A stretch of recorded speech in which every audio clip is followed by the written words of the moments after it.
E hoje eu quero compartilhar com você uma palavra sobre missões à glória de Deus. Missões à glória de Deus. Mas eu quero orar mais uma vez com você. Eu sei que esse é um tema apaixonante do coração de Deus, mas que haja abertura em nossa mente e em nosso coração para receber essa palavra hoje à noite, em nome de Jesus. Amém? Assentado como você está, você que nos acompanha na internet, vamos orar e pedir a Deus que abra o nosso entendimento para receber somente aquilo que vem do céu, em nome de Jesus. Amém? Papai querido, no nome poderoso de Jesus, abre o nosso coração essa tarde. Te pedimos que o Teu Espírito tenha liberdade de se mover entre nós, de levar o nosso coração cativo à Tua palavra. Pedimos que o Teu Espírito nos convença de toda a verdade. E pedimos também, Senhor, que em nós haja uma prontidão, que a nossa mente esteja pronta para ouvir e obedecer. Não queremos só um conceito, nós queremos, Senhor, ser desafiados nessa noite, nessa tarde, para cumprir a Tua vontade, em nome de Jesus. Amém. Glória a Deus. Quando nós pensamos sobre a glória de Deus, mas são as coisas que vêm sobre a nossa mente. Eu sei que essa é uma expressão que nós usamos muito, né? Glória a Deus, glória a Deus, glória a Deus. Mas o que significa isso, literalmente? O que significa quando nós liberamos uma palavra como essa? Ou quando nós rendemos e atribuímos a Deus a sua glória? Ou quando nós invocamos a glória de Deus em nosso meio? A glória de Deus, acima do que uma beleza estética, é uma beleza do caráter e do Espírito de Deus. Quando falamos a glória de Deus, nós estamos reivindicando a presença real dele em nosso meio. A glória de Deus na Bíblia significa essa beleza, o caráter, a santidade de Deus, mas a própria presença de Deus. Em alguns momentos na Bíblia, ela foi manifesta de uma maneira tão intensa, mas tão intensa, que a sua glória era percebida, ouvida e sentida no ar. Foi assim lá em Isaías, capítulo 6, quando a fumaça, a glória do Senhor encheu o templo, e era praticamente impossível entrar dentro, por causa da presença maciça de Deus, real de Deus naquele lugar. A glória de Deus se manifestou. Quando nós anunciamos missões, quando nós falamos de missões, nós estamos falando propriamente disso, de que a glória de Deus precisa ser manifesta de uma maneira real e intensa nos confins da terra. A partir daqui e indo além. Mas a maioria de nós, quando nos convertemos ou quando percebemos alguém que vem para a nossa comunidade, nós criamos uma expectativa que esse evangelho que anunciamos, podia exercer ou trazer uma realidade mais intensa, uma transformação real. E muitas vezes não é isso que acontece. Nós hoje, e é uma das coisas que eu creio ser importante para nós, é que a glória de Deus, ela transforma a nossa vida. Eu não quero apenas fazer uma mudança em mim, eu quero ser transformado, amém? E deixa eu dizer uma coisa, presta bem atenção nisso. Transformação exige sacrifício. Transformação exige que haja um sacrifício real da nossa parte, para que algo mude dentro de nós, para que a glória de Deus realmente se manifeste. Quando falamos da glória de Deus no meio das nações, esse é o desafio de irmos em todas as nações da terra e fazer discípulos de todas as nações. Essa expectativa da grande comissão, esse ir até os confins da terra, revela o propósito de Deus no meio das nações. Revelar a sua glória.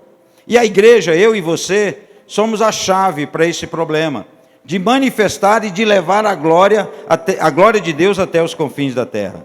Precisamos reconhecer o nosso papel e a nossa responsabilidade como igreja. Eu quero começar a partir de um versículo da Bíblia, que se encontra em 2 Coríntios, capítulo 5, versículo 19. 2 Coríntios, capítulo 5, versículo 19. Diz assim: a saber que Deus estava em Cristo reconciliando consigo o mundo, não imputando aos homens as suas transgressões, e nos confiou a palavra da reconciliação. Essa frase, Deus em Cristo estava reconciliando consigo o mundo. Esse é o nosso ministério, essa é a nossa obra missionária, levar reconciliação entre os homens e Deus. E essa reconciliação se tornou realidade e necessária por causa da queda do homem. Lá em Gênesis, capítulo 3, versículo 8, o homem se distancia de Deus e ele escuta a voz de Deus que vinha andando na viração do dia. É interessante que lá diz que era a voz de Deus, mas ele escuta os passos de Deus. A glória de Deus era tão firme, era tão presente, era tão próxima, que a sua voz era como uma presença real que estava diante do homem. Mas por causa do pecado, o homem se distanciou de Deus. É por isso que nós precisamos agora, como igreja, levar reconciliação, porque esse é o propósito de Cristo. Cristo está reconciliando o mundo com Deus. Através de Cristo, Deus está promovendo essa reconciliação. Então, como é que nós podemos fazer que esse evangelho, que esse processo de extensão, de expansão do reino de Deus, desse ciclo de fé, como é que nós podemos fazer que essas pessoas sejam cada vez mais transformadas pelo poder e pela presença de Deus? Como podemos levar essa transformação? Um dia eu estava na nossa base missionária e os alunos estavam apresentando as suas teses, seus trabalhos de conclusão de curso. E uma das alunas falou de duas palavras sobre esse processo da transformação e da mudança que o evangelho causa na vida de uma pessoa. E ela fez uma afirmação mais ou menos assim: eu não quero apenas ser mudada, eu quero ser transformada. Não quero apenas uma mudança em minha vida, porque quando você muda de lugar, é possível que você volte àquele lugar, àquele estado original. Eu quero ser transformado, porque quando eu sou transformado, eu não posso mais voltar àquele estado original. O que nós queremos é essa transformação em nós, para que possamos levar essa transformação aos confins da terra. Como é que eu posso aceitar o desafio de ser um ministro da reconciliação, se eu mesmo ainda não estou reconciliado com Deus? O apóstolo Paulo diz em Romanos capítulo 12, ele diz: eu rogo a vocês, irmãos, preste atenção, você que nos assiste pela internet, o rogo do apóstolo Paulo, o desejo do apóstolo Paulo, movido pelo Espírito Santo, é que nós como igreja, apresentemos a Deus os nossos corpos, por sacrifício vivo, santo e agradável a Deus. Que nós não nos conformemos com estes séculos, com o pensar desse século, mas nós sejamos transformados pela renovação do nosso entendimento, a fim de que possamos experimentar qual seja a boa, agradável e perfeita vontade de Deus.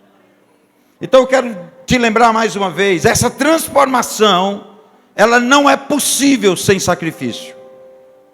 Você pode até mudar o seu comportamento, você pode até mudar a sua roupa, você pode até mudar de lugar, mas a transformação exige um sacrifício vivo, santo e agradável a Deus.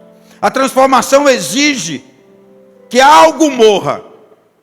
A transformação exige que haja um sacrifício, que algo do nosso ego morra, para dar lugar a essa transformação do poder e da glória de Deus.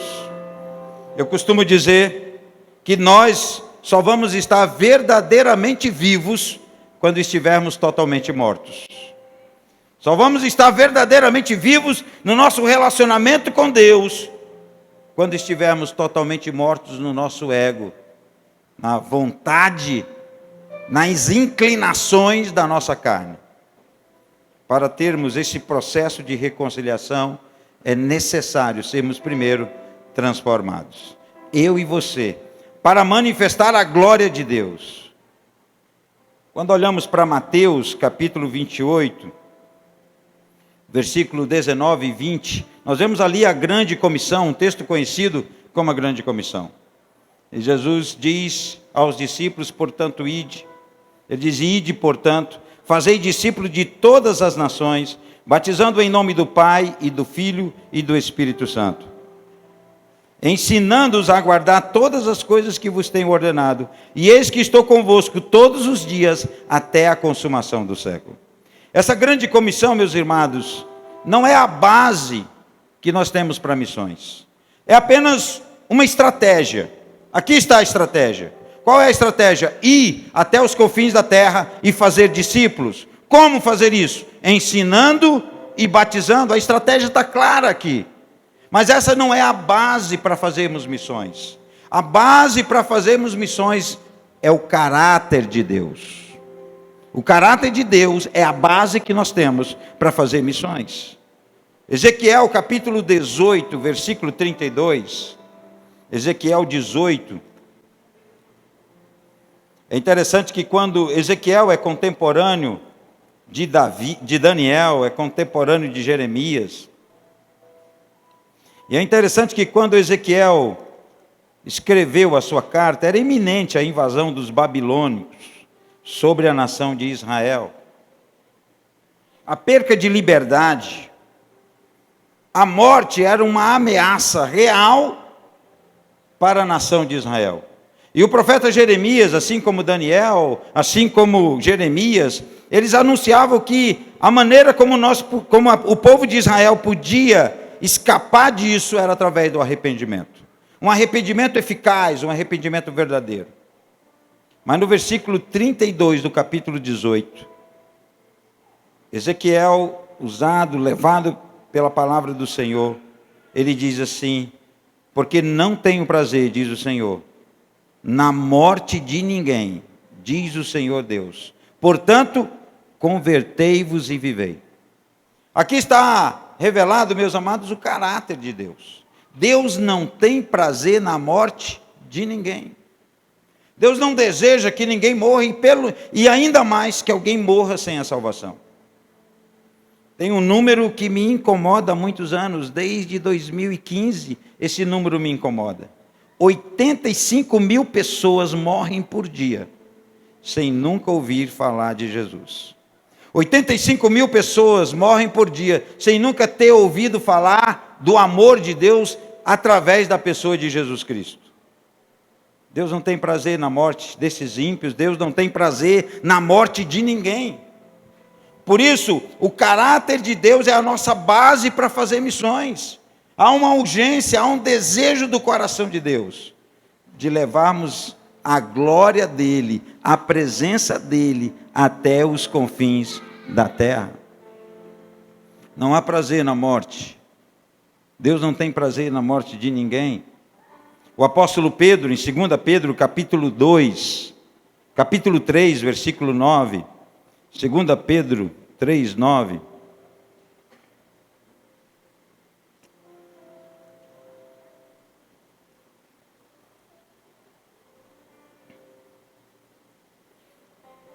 Diz assim: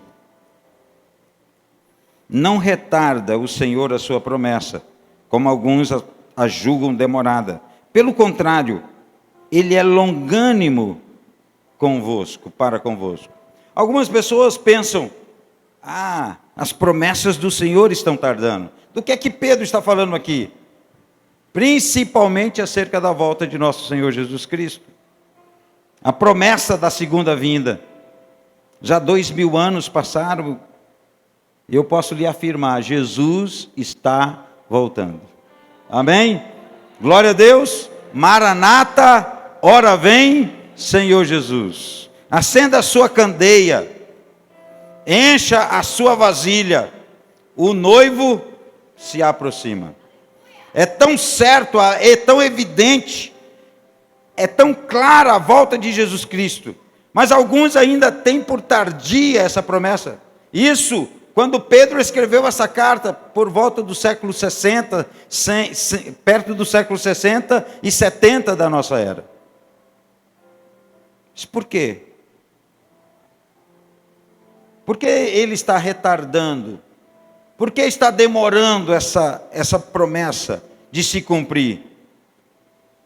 O Espírito Santo moveu Pedro a escrever o motivo disso. Não querendo que nenhum pereça, mas que todos cheguem ao arrependimento.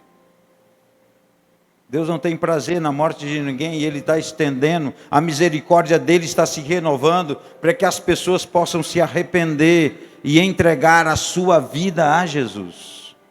Por isso nós temos pressa em missões, porque precisamos anunciar isso para aqueles que ainda estão perecendo sem Deus, sem Cristo no coração. A misericórdia do Senhor é o motivo pelo qual essa promessa parece estar sendo adiada, e de fato está, porque nós estamos orando para que Deus nos dê mais tempo. Alguns dias atrás, meus amados, eu estava orando, e Deus me deu uma palavra, há uma nova estação. Nós estamos entrando em uma nova estação. Toda estação, e eu me lembrei das estações do ano, toda estação ela tem um design, ela tem uma paisagem própria. Toda estação tem um clima próprio. Toda estação exige até roupas diferentes para a gente usar. E eu creio que nós estamos numa estação profética agora, como igreja. Um design espiritual, profético está se alinhando. E como igreja, nós precisamos manifestar a glória de Deus como nunca. Nós precisamos, como igreja de Cristo, expressar a sua glória para as nações da terra. E Deus deseja manifestar a sua glória, e a sua glória é para ser manifesta através da igreja.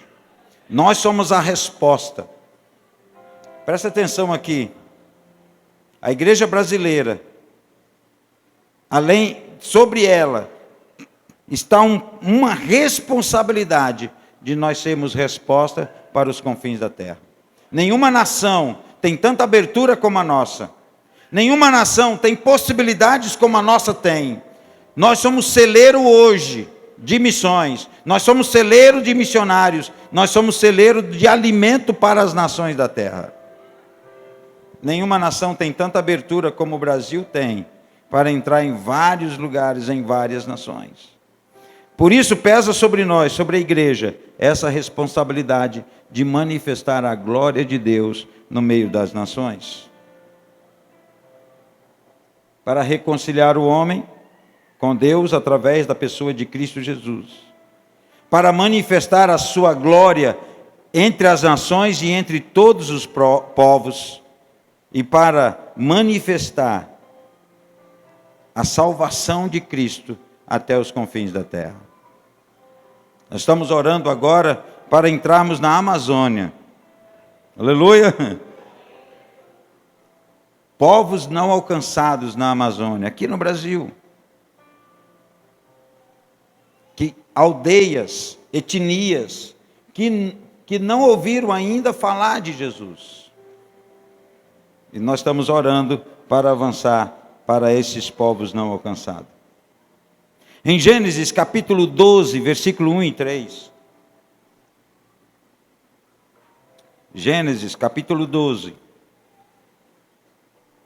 versículo de 1 a 3.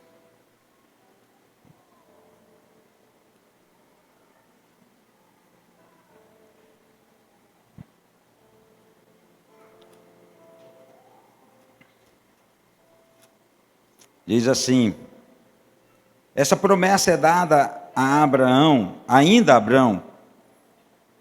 O desafio de Abraão era que ele se tornasse um dos missionários como Deus. Sai da tua terra, sai da tua parentela, sai da casa de teu pai e vai para o lugar que te mostrarei. Eu fico fascinado com esse desafio sobre Abraão, porque Abraão não sabia para onde ele ia. Mas ele obedece, ele toma uma decisão de obedecer à voz do Senhor. Abraão tinha essa sensibilidade de ouvir a voz de Deus. E ele então ouve a voz e obedece. E por obedecer, olha as promessas que estão sobre a vida de Abraão. De ti farei uma grande nação. Eu te abençoarei e te engrandecerei o nome. Sê tu uma bênção. Abençoarei os que te abençoarem e amaldiçoarei os que te amaldiçoarem.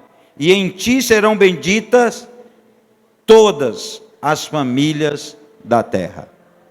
Manifestar a glória de Deus a todas as famílias da terra, a todas as etnias, a todos os povos, a todas as nações.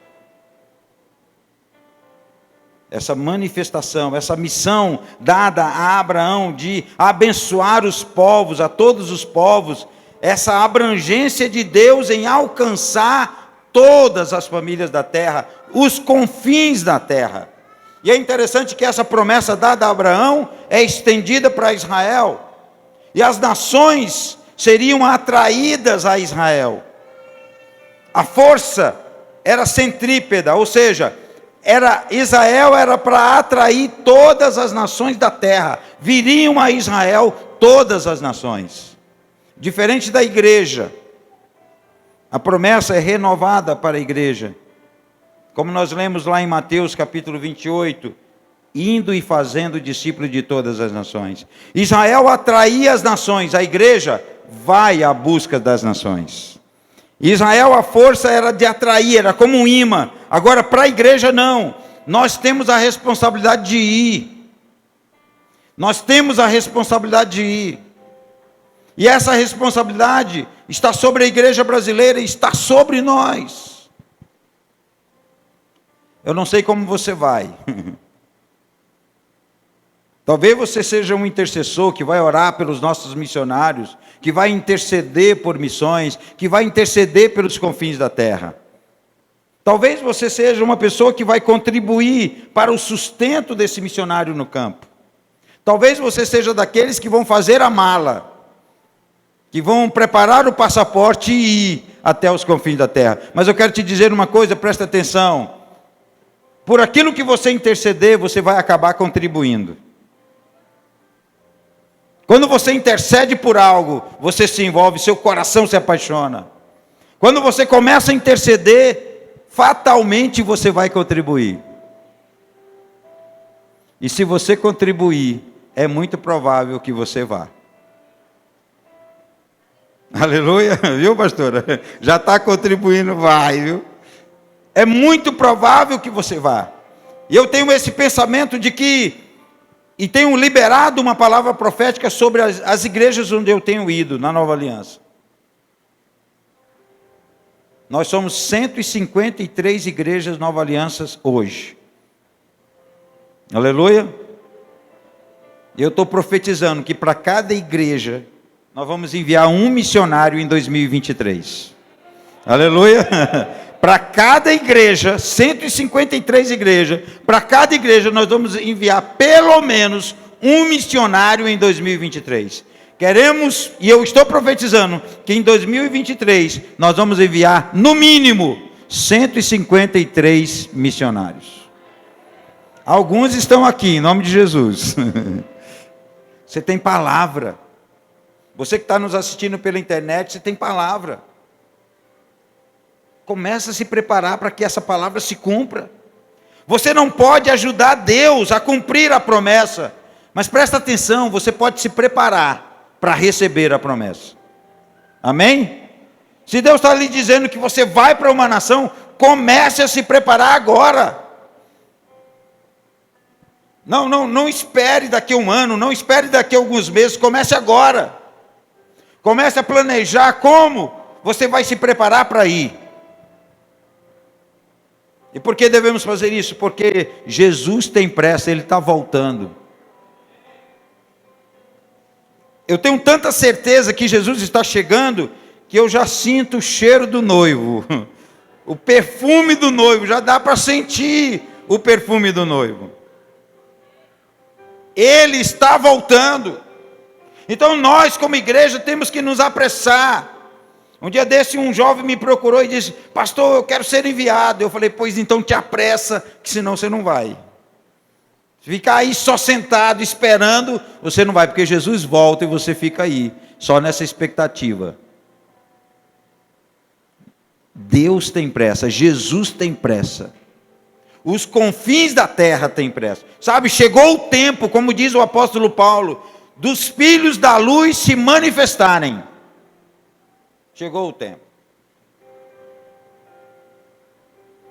Os confins da terra aguardam. Essas promessas de Deus a Abraão e a sua descendência foi um prenúncio do evangelho que agora a igreja anuncia. As promessas dadas a Abraão, de que através dele as famílias da terra seriam abençoadas, eram um prenúncio do Evangelho, porque dele, da descendência de Abraão, sairia o Messias, o Cristo de Deus. E agora esse Evangelho precisa ser anunciado por nós. Não podemos mais nos acomodar, nós precisamos tomar a decisão de ir. Mateus capítulo 24, versículo 14. Mateus 24. Meu irmão, estou fazendo questão de abrir a Bíblia. Eu sei que hoje a tecnologia a gente só clica, né? Abre abre um aplicativo.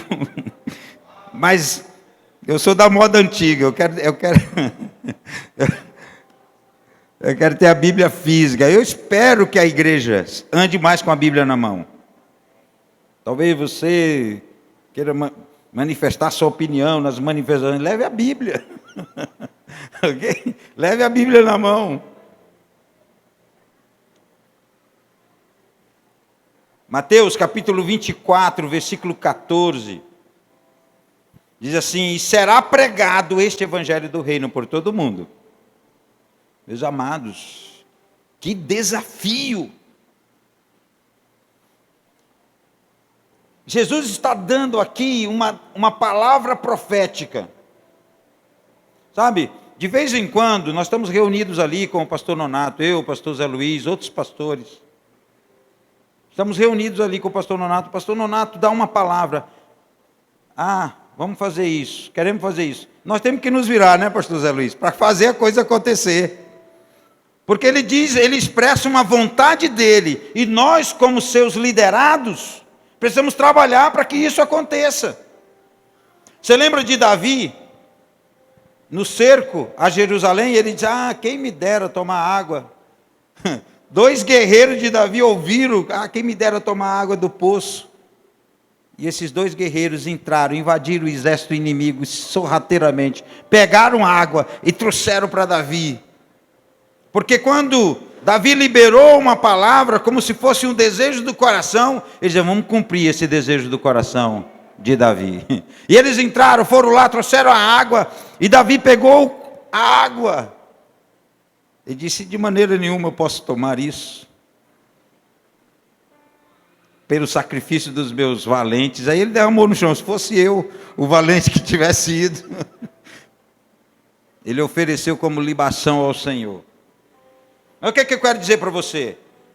Eu quero dizer que quando há uma expressão do coração de Deus, eu, como seu filho, preciso me esforçar para cumprir essa liberação da expressão do coração dele. Você está me entendendo? Jesus está dizendo: e será pregado esse evangelho do reino por todo o mundo. Então nós temos que fazer com que isso se cumpra. Jesus expressou o desejo do coração dele, que o que acontecesse? Que o evangelho fosse anunciado a todo mundo. Eu não sei se você entende isso que eu estou dizendo, mas essa responsabilidade é minha como filho de Deus, é sua. Deus expressou o seu desejo, e nós somos o seu corpo aqui na terra, para executar esse desejo. Não sei o que está impedindo você de obedecer, mas chegou o tempo. E aí ele diz: e será pregado este evangelho do reino por todo o mundo, para testemunho a todas as nações. Todas. Não é algumas, não é a maioria, são todas as nações. E então virá o fim. Meus amados, esse é um uma definição do coração de Deus que dá uma abrangência. Essa abrangência é para que todas as nações, a abrangência desse desejo do coração de Jesus é para que isso percorra toda a terra. Se eu e você limitarmos a abrangência dessa missão, seja em termos étnicos, se nós dissermos, não dá para alcançar nação tal, não dá para alcançar povo tal, se nós diminuirmos essa abrangência em termos étnicos, ou se limitarmos essa abrangência em termos geográficos, não, é muito longe. É muito longe, não dá para chegar lá. Das duas coisas, uma, ou nós não entendemos o seu mandato, ou estamos sendo desobedientes da nossa incumbência. Ou nós não entendemos o mandato dele, ou estamos sendo desobedientes.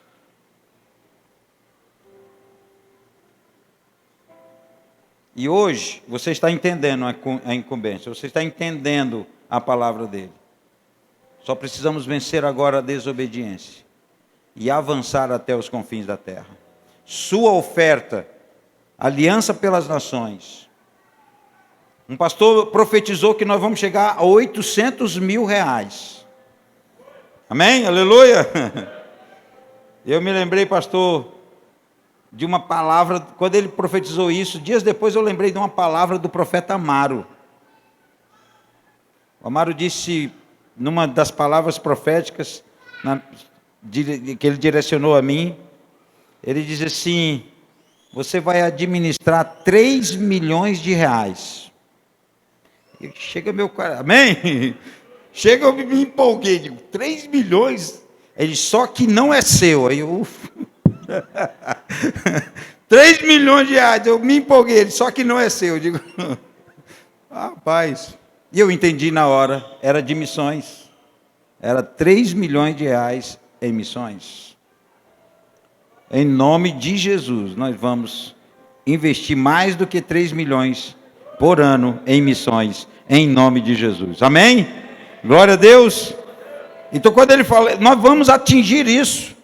Meus amados, há um desafio e nós precisamos aceitar.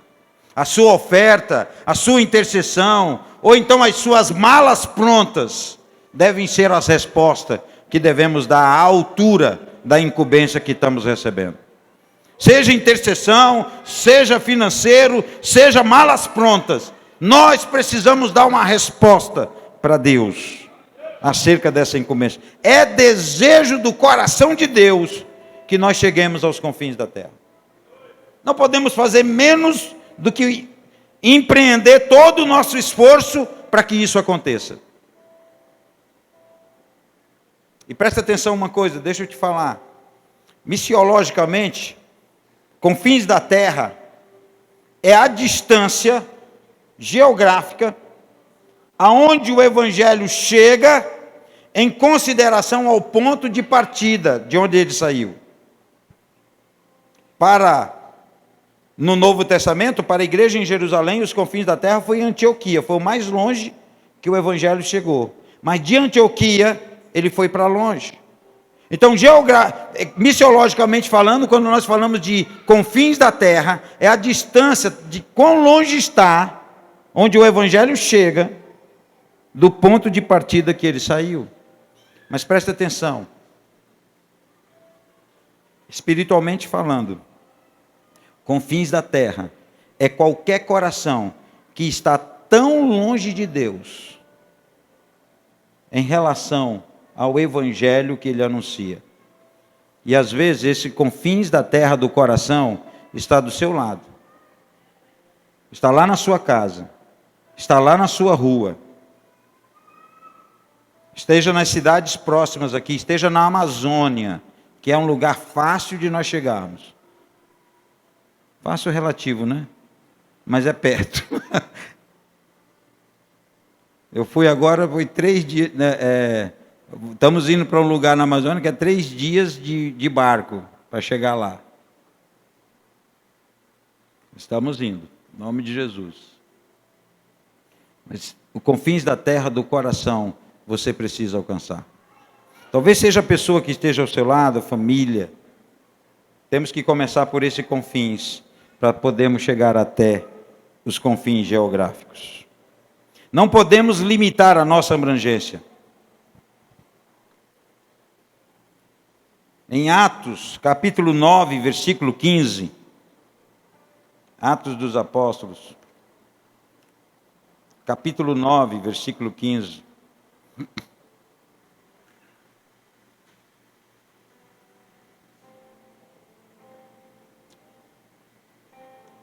Meus amados, Deus nos transforma.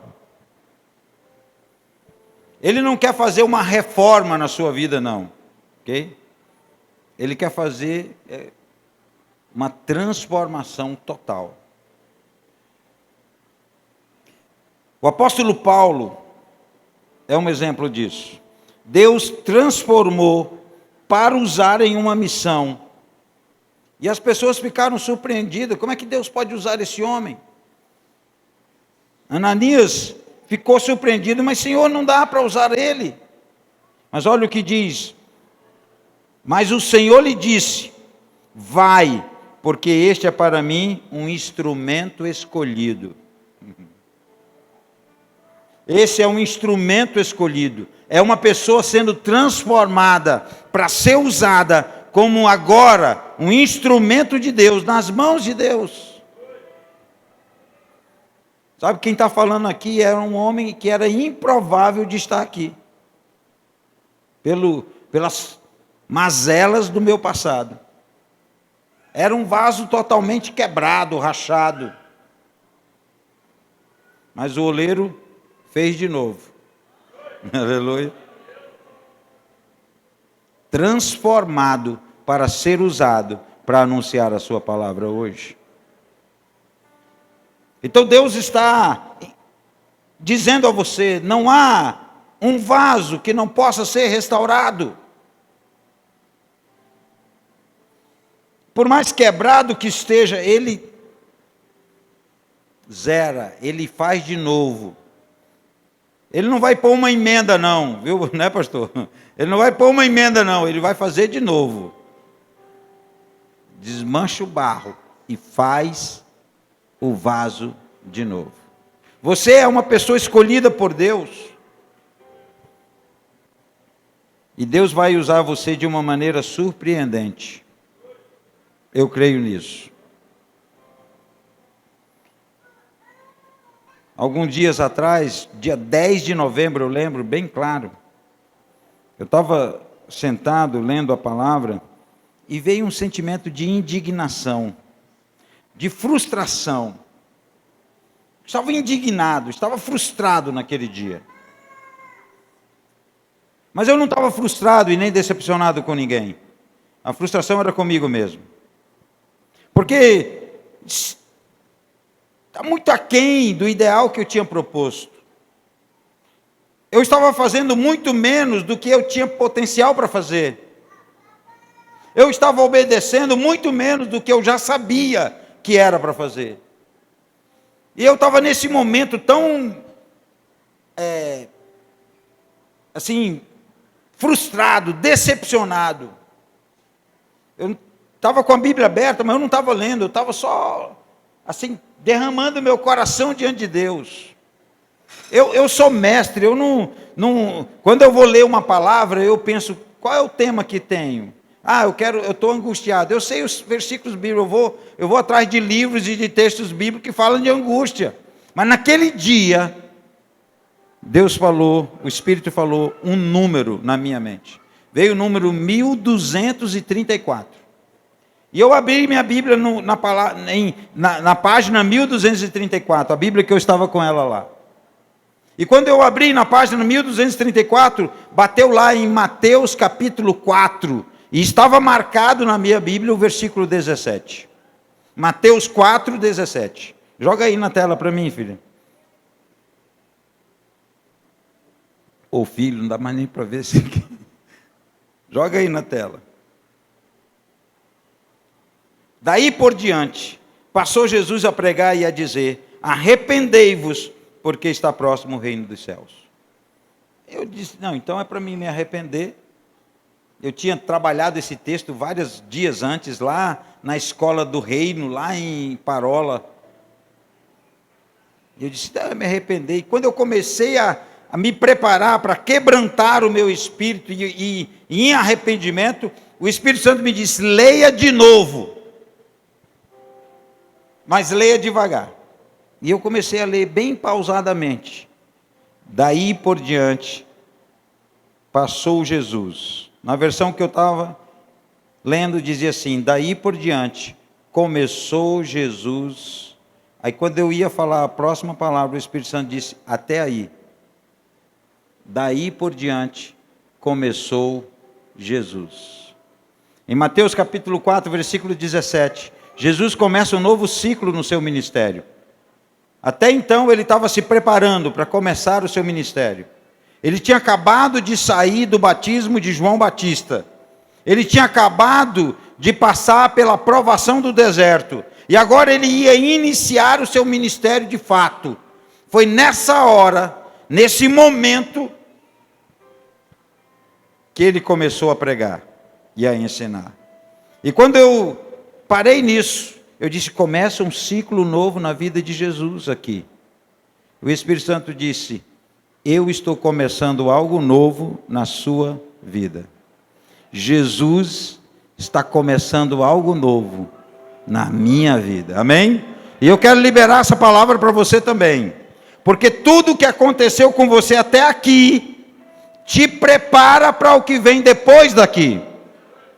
Tudo que você passou, as experiências, sejam elas boas, ruins, frustrações, decepções, choro, alegria, tudo que você passou até agora, te prepara para o que vem a partir daqui. Jesus está começando algo novo na sua vida aí na internet. Jesus está começando algo novo na sua vida aqui. A partir daqui, algo novo Jesus começa a fazer.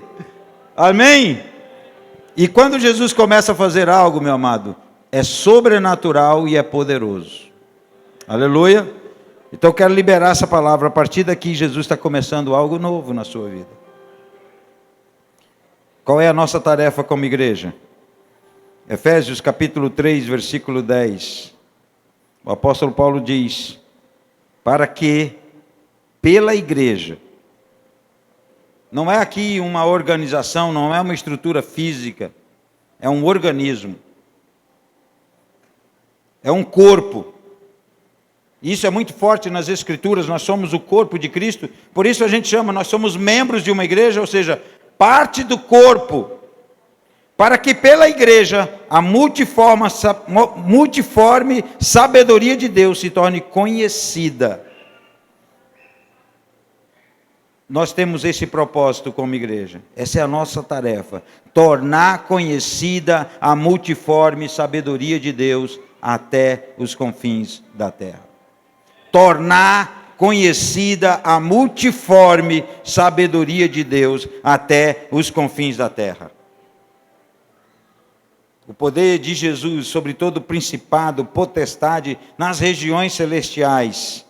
Versículo 11, diz que, versículo 11, joga o versículo 11, segundo o eterno propósito que estabeleceu em Cristo Jesus, nosso Senhor. Nós temos que anunciar e tornar conhecido. Jesus ensina que essa expansão e essa estratégia de expandir o reino de Deus começa com oração. Começa com oração. Precisamos interceder. Como eu disse, aquilo que nós intercedemos, contribuímos, aquilo que nós contribuímos, somos resposta de Deus.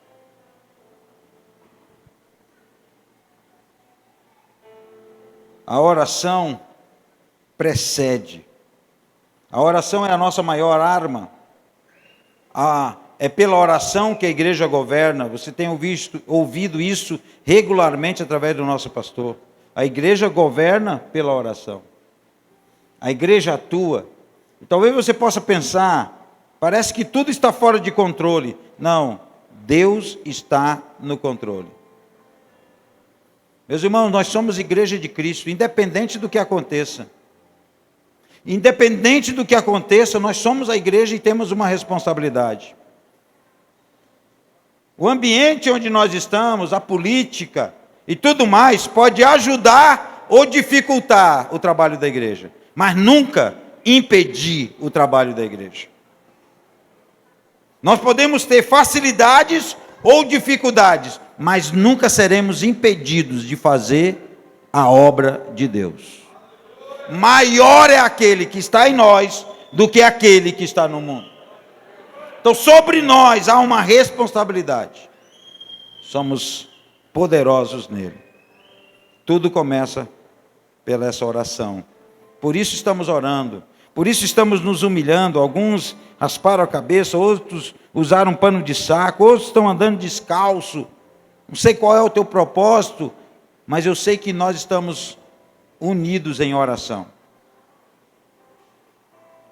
E se há uma preocupação no meu coração, é que tudo aquilo que nós conquistamos nesse período, através do jejum, da oração, da unidade, não se perca daqui para frente, independente do resultado. Porque nós somos o corpo de Cristo, que vai manifestar a sua glória no meio das nações. Amém? Eu quero terminar a minha palavra para você hoje à noite, hoje já é noite, fazendo uma oração baseada em Efésios, capítulo 1. Não precisa abrir não aí na tela, mas eu quero convidar você a ficar em pé.